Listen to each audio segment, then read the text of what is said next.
আসসালামু আলাইকুম। কেমন আছেন সবাই? আশা করি সবাই ভালো আছেন। আমি আলহামদুলিল্লাহ অনেক ভালো আছি। তবে আমার মনটা একটু সামান্য পরিমাণ খারাপ, যেই কারণে আমি চলে গিয়েছিলাম কুয়াকাটাতে। আর কুয়াকাটাতে যেয়ে ফ্রেশ হয়ে আমি চলে আসলাম সমুদ্রের পাড়ে। তো সমুদ্রের পাড়ে হাঁটাহাঁটি করার পরে আমি একটু ক্লান্ত হয়ে পড়ি, যার জন্য রেস্ট করে নিলাম সামান্য একটু। তারপরে রেস্ট করব, শুধু আপনাদেরকে দেখাবো না তা কখনো হয়। দেখেন তো ভিউটা আপনাদের কেমন লাগে।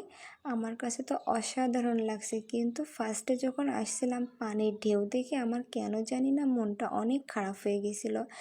আস্তে আস্তে সেটাও আবার ঠিক হয়ে যায়। তারপরে আমি আবারও একটু পানিতে হাঁটাহাঁটি করি। হাঁটাহাঁটি করার পরে মাথায় চিন্তা আসলো যে কেন প্রিয় মানুষের নামটা আমি লিখবো না। তারপরে আমি প্রিয় মানুষের নামটা লেখা স্টার্ট করে দিই।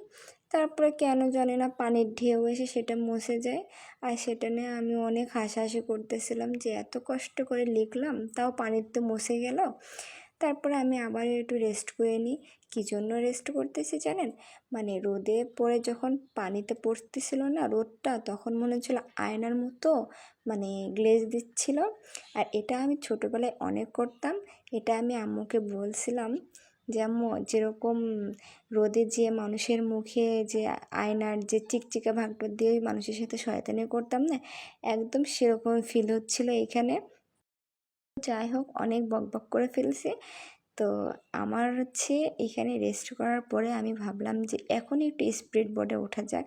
আর স্পিড বোটে উঠে যে আমার যেমন ভয় লাগছে তেমন ভালোও লাগছে, যে পানির যে একটা ঢেউ। আর এটা কার কার ভালো লাগে জানি না, যে ভয়ও লাগে আবার ভালোও লাগে।